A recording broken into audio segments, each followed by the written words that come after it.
Today I'm working in the shop. I will be making 2 rings, a circle ring and a square ring, and I'll be using this Utah Variscite. Utah Variscite is also called Utah Turquoise. This one is a beautiful green with some really nice clay in between there. See that? So the first step is slabbing. So I'm going to make a slab of this first, and then I will be right back with you. So I got the Variscite all slabbed up. Look, it's all in small workable pieces. I'm going to go clean them off, and then we'll get started on ring making. So this is a 7-inch wet tile saw that I bought from Harbor Freight, and it has been the saw that I use for making slabs with, especially with my softer rocks like Variscite, calcite, any of those stones. I don't necessarily do a lot of work with harder agates with this tool, just because, yes, it has a diamond blade, but I want to keep it sharp for working with my softer stones. If you see over here, cover that bad boy up, I have a little 4-inch saw, and this is one also from Harbor Freight. This is the one that I use on my slabs of agate. You can see, looks like I used it for some Variscite recently. Maybe wondering what this is. This is a brush to keep the water from coming up and spraying me. Although it doesn't always work that well as far as keeping the water off if I'm getting really into my projects. So these are just right behind my little workspace. Yeah, I'll turn around so you can see. So there are the rings that we're going to make. So it's handy. I can just turn around, cut some rock, turn around, work on it. It works out really well. I know these are cheap, not for lapidary use, tile saws, but they do work and work just fine. So I wanted to show you how I wash my rocks after I slab them up. I just wash them in warm water and Dawn. So take some of the dirt off. This isn't very dirty water. It's not super full of mud, because I had already kind of cleaned them all off with the paper towel before I put them in here. That way the water wouldn't be as murky. But I'll take the stones out, let them dry, rinse them off, and let them dry, and then I will put the water out in my garden, because the roses and all that, they don't mind the soapy water. Very beautiful stone. Nice, hard stone. Good texture. You'll notice that when you're cutting slabs, it may not be perfect. See how this one's at an angle? I'll have to be mindful of that when I use this for making jewelry. And I'll go into more detail about that later. Some of these pieces broke apart, so there's a lot of really heavy-duty black dirt, clay, and grease on here, so I'm going to have to let these soak for a little bit, wash them up really good, and then I'll get back with you guys. So the very next step is to make templates of the circle and the square, and I'm using a heavy-duty cardstock paper and a gold colored pencil, and all you have to do is place that down, trace around it, and then I will cut it out, and then we will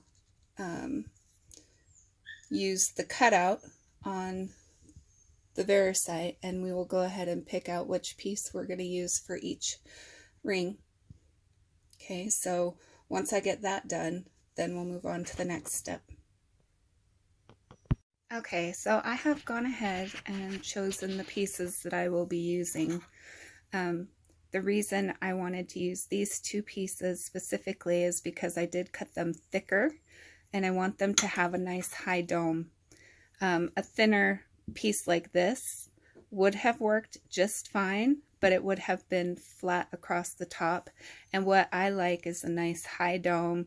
I want people to be able to see your ring from a ways away and draw them in, because this Utah Variscite is so beautiful once it's all polished up that I wanted it to have that nice thick dome.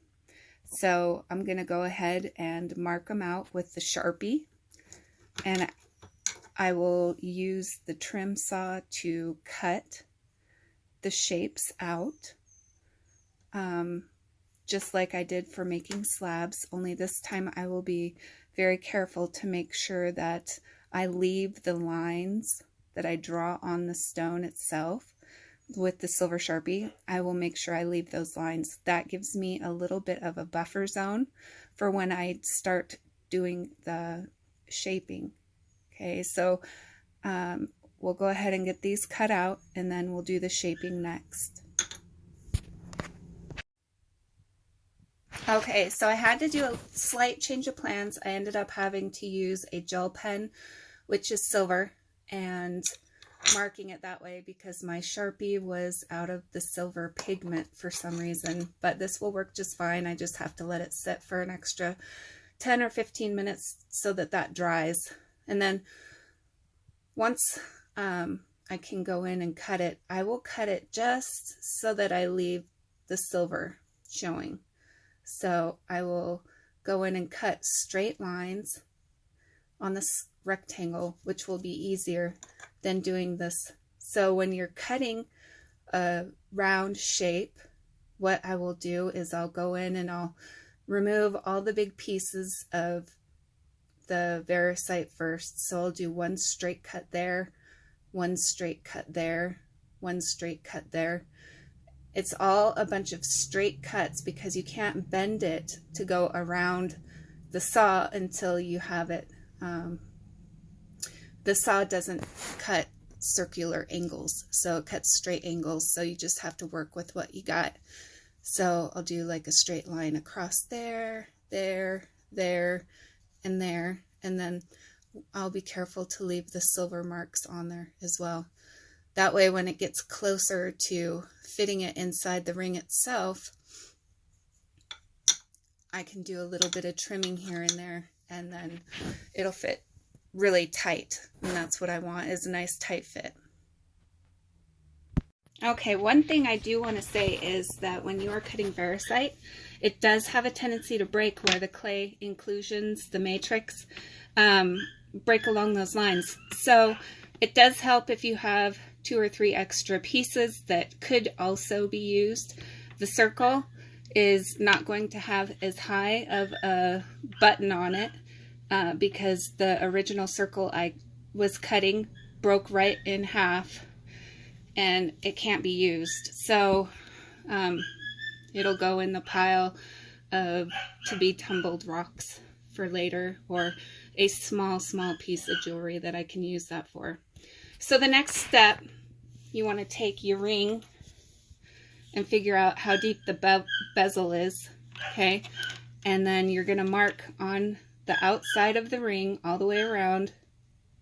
You're going to mark on the outside of the stone all the way around the bezel line, okay? And then after that's done, we'll go in and bevel the edges and then start grinding. Okay, so now what we're going to do is we are going to go through and very carefully fix this. So you can see on here that I have marked the bottom with an X, okay? And then I have also marked out my circle a little tighter on here.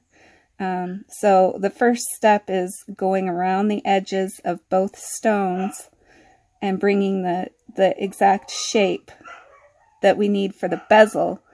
And then after that, we'll go ahead and do the bevel around the edges, and then we'll do the nice doming, okay?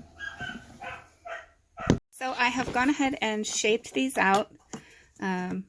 So you can see the base is nice and circular, which is the shape that we want. And then I've had to go through and redraw the bezel lines, so you can see that this is the bottom, and then all this here is going to be domed towards the center. Same with this one, it will be domed in a pillow style.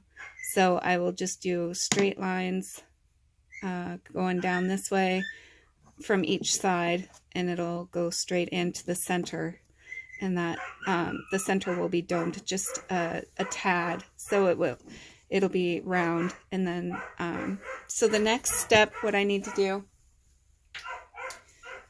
is go ahead and do a bevel. I keep getting all my words mixed up because they're so similar. Okay, so I need to do a bevel around the bottom. So, and I will just take away maybe 1/8 of an inch or 1/16 of an inch, and then it will come to this line. So I'll show you that once I get that done.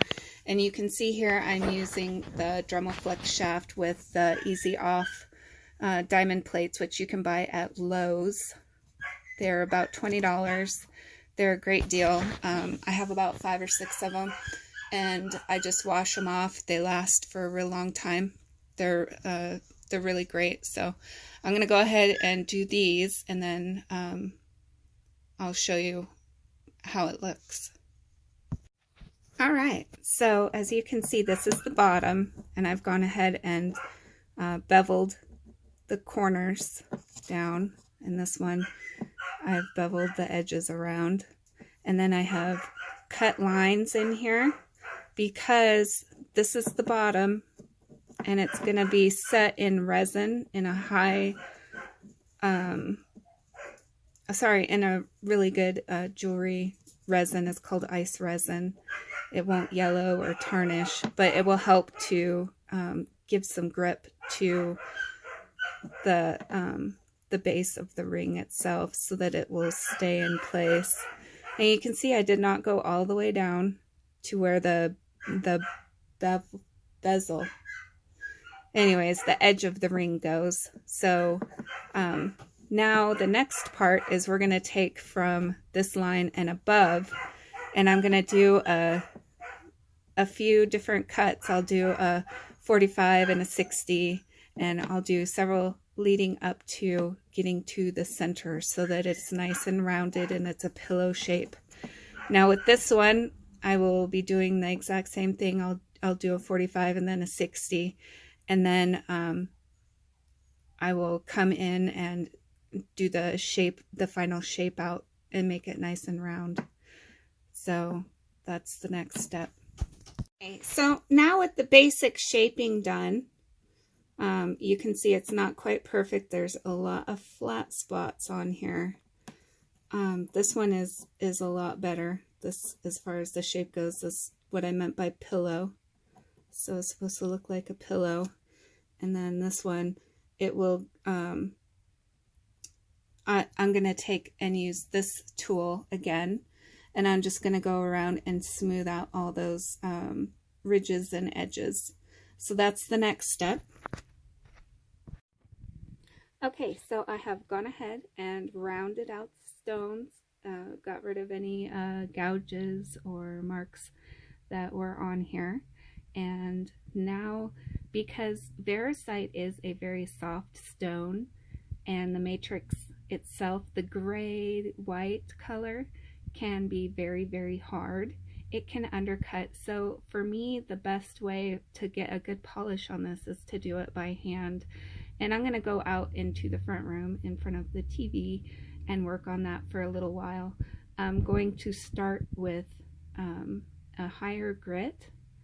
sandpaper, and it's the wet sandpaper, and I will go probably from a 300 to start, maybe a 240, and I will come back as soon as I'm done with that first step. As far as my system goes for hand polishing, what I have here is a 1/4 inch foam backing, and then I have it's wet to dry, okay, and this is 400 grit, and it's pretty scratchy, and so I'll be going over the rocks and from this point, and then I will get water, because you have to use water for it to make a really nice polish and to keep the dust down. And then I'll come back after I have used this and show you how these guys look. Okay. So I skipped ahead a couple steps. I did the 400, the 600. Now I have 1200. So this is how we're looking so far. I did have to go in and do a little touch up on this one and shape it down some because it was just way too big for the ring. I must have been off on my math. Okay, so I'll do the 1200 and then I'll do 2000 and then I'll come back. Okay, so I took it up to 2000. Now what I'm going to do is I'm going to use one of these mandrels with a sticker on the end. Now the sticker is a 3000 grit polishing pad, so I'll go ahead and use that with a little bit of water and polish the stones, and then we'll move on from there. Alright, so I have made it through all of the polishing steps. I went from the one from Kingsley North to a 50,000 grit sticker, which fell off while I was working, which I'll just have to glue that back on with E6000. So I used that, so 50,000 grit, and then Zam, and I just keep my Zam in a mineral oil. It helps keep it softer. And I used the Zam on a felt tip that I got with some, if I can get that into focus. Anyhow, I got that from a pedicure set actually, and they fit right into the Dremel. So that's a great, always looking for other places to buy the different tools that I need, because I find that Dremel makes really good tools and they don't necessarily make the tools that I need. So with that, the next step is to wipe everything down with good rubbing alcohol, including the rings, because we're going to go set them with the ice resin, and we'll do that out in the garage. Okay, welcome back. So now we are at the point where we are going to put the rock in the ring. So what I have done is I've taken my handy dandy bottle of alcohol and I have cleaned everything really, really well, including the desktop, including the tile. Everything that I'm going to be working with right here has to be super clean. You just cannot have dust, dirt, or grime anywhere. So once these have been put together, they're going to have to sit for 24 hours to completely cure. So I probably won't be working out here in my shop, so I'm going to go ahead and set it up so that they can cure out here. Now, because they're rings, I'm going to take a red Solo cup and I'm going to cut a hole in it so that the ring sits flat and that the ring part that goes around your finger goes down inside the cup. That way, when it's drying, it's not going to have any chance of having it tilt one way or another and having that resin come out, because yes, it can be cleaned up, but I'd rather not have to go through the extra step. So to do that, all I'm going to do is cut a hole with a X-Acto blade like this.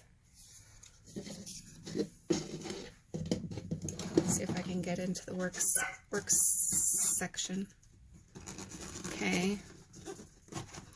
So one, and then this is a wider band.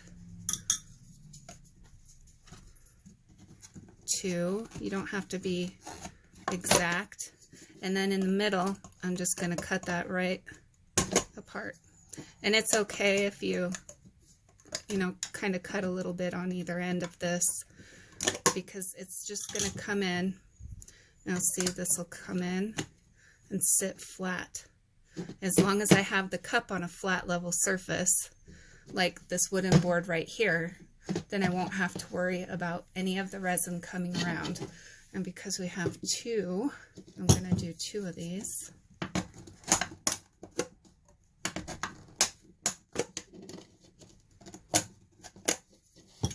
Okay, and just go ahead and set that down so that it is flat. That way, like I said, we're not getting any of that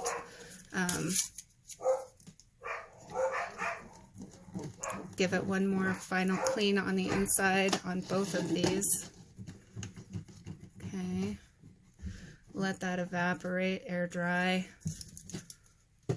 Stick those out of the way. The resin that I am using is called ice resin. It is from, you can get it online, but I purchased it at Michael's using a 40% off coupon, which makes it not $12. It drops it down significantly. So you can use a 40% off coupon once a day at Michael's, just so you know. Now, there is a trick to using this. You want to make sure that when you are pushing out the resin, that you're getting equal parts of both. Otherwise, it will not cure right. And then if you pull back just a little bit, it will suck it in so that you can put the lid back on it.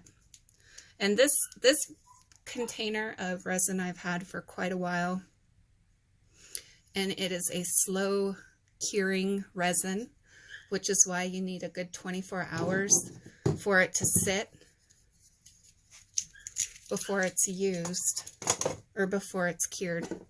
Now, it looks clear, and then when you start mixing it, all I'm using is a brand new throwaway brush, and you just mix it. You want to make sure you get all the edges.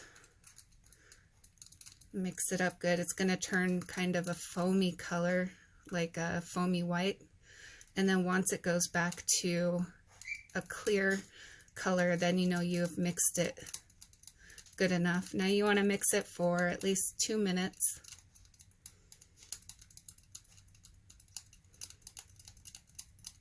And you just mix it until it turns clear. Just shove all that down in there.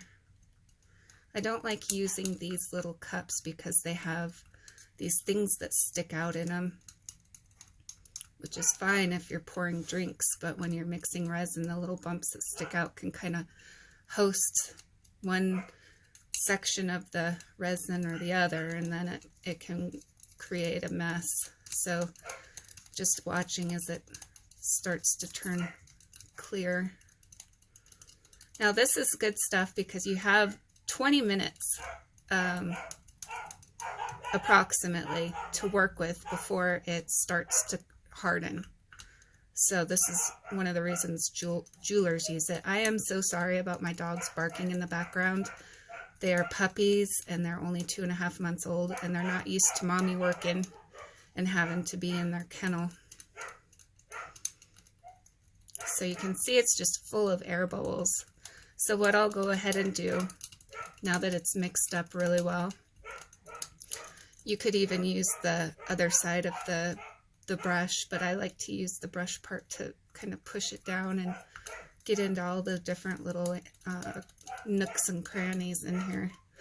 A better cup to use for doing resin is one of the mini red Solo cups. They sell those at Walmart and the dollar store. They don't have any of these weird little things that are sticking out. Okay, I'm going to let that set for a minute just so that the air bubbles have a chance to come out. And a trick, if you are using resin and you do have air bubbles and it's resin on top of something, you can take a torch over it really fast and it will get rid of all of the air bubbles for you. Okay, so now I made the square one, this rectangular shaped one, so that it will fit really tight. Going to have to actually push it together, so I'll be able to use one hand in there and then just like that. Oops, sorry, I was off camera. So just like that, it fits right in. Same with the round one.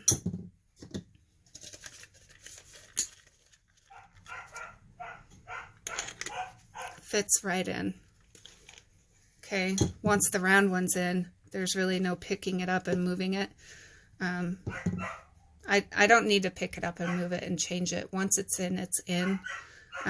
These are costume jewelry bezels from Michaels, but the stone itself is valuable. I wish I knew how to do silver soldering, because I would definitely make lots of jewelry. I mean, you can see I love jewelry. So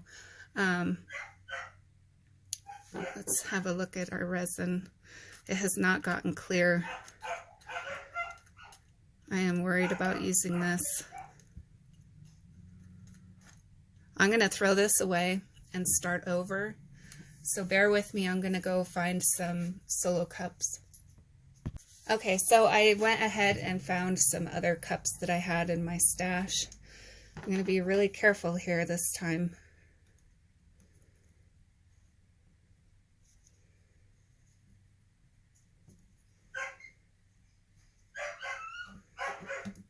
I feel like I'm not getting a good proper mix. If anybody has any tips on using resin, let me know. I always love learning new stuff. Okay, so it's clear, and I'm going to mix it until it's clear again. It's turned foamy.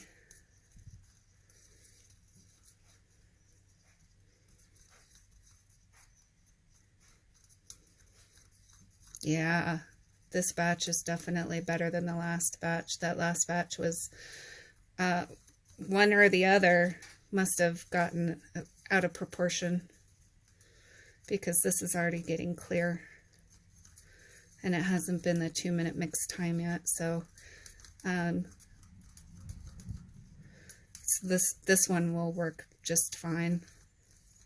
So what I'm going to do is I'm going to put the resin inside the bezel, let it come to a full flatness, and then I'll go ahead and set the stone in very carefully, and then we'll be done as far as the ring making goes. And then it'll be, you know, available for sale starting tomorrow after it's cured for 24 hours. So I sell my jewelry. My price ranges are all different, but because this is a very valuable stone, these rings will go for $45 each.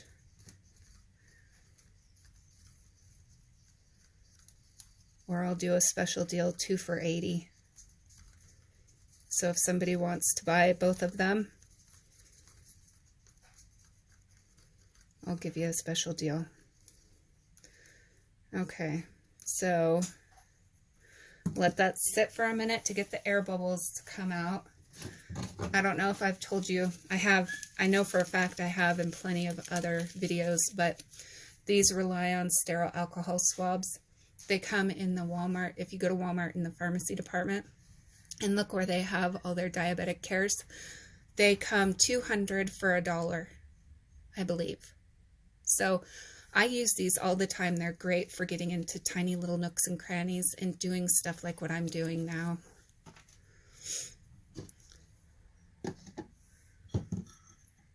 So I want you to see how green that got once it got a polish on it. It really did nice.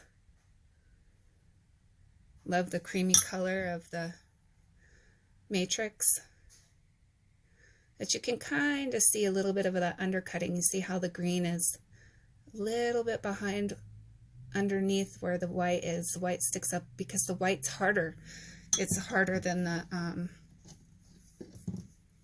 so the matrix is harder than the precious stone. Okay, now I'm going to paint the whole bottom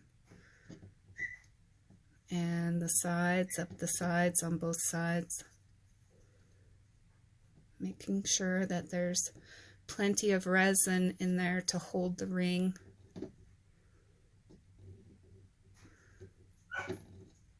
You can get the resin off this metal pretty easily. And now is a good time to see if your ring holder is very flat. A nice thick layer down on the bottom. It might be too much, but you can always take a damp rag or these alcohol wipes and clean the outside off before it has a chance to harden. See, like that drop there, I can clean that off. But it does look to me like this ring is not sitting totally flat. Ooh. Okay. So now that I have those level, they appear to be leveled out. Okay, I'm going to go ahead and put the first stone in. Okay, so all I'm going to do, I want you to see the back. See, I cut it and then I very carefully cleaned out all those cracks so that it gives the resin and inside the rock something to stick to. Okay, and I'm just barely setting that down there, and I'm going to let it come out because I don't want it to crawl up the stone too much.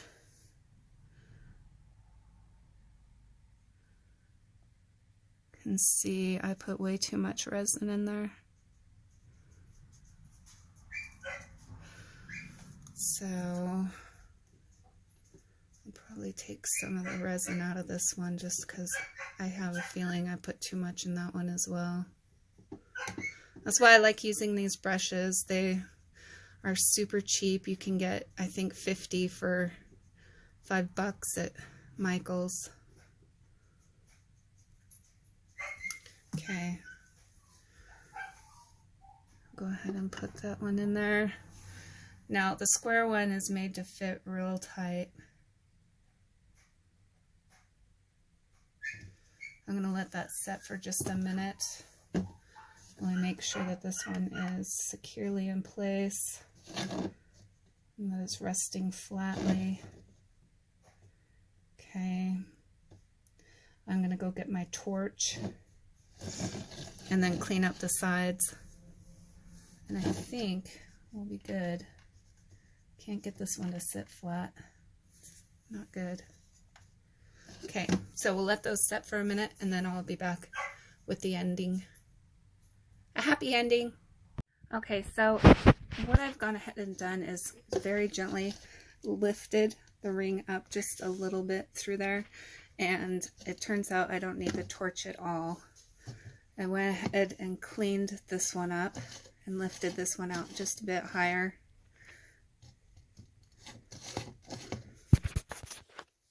So you can see it's sticking out of the cup a bit.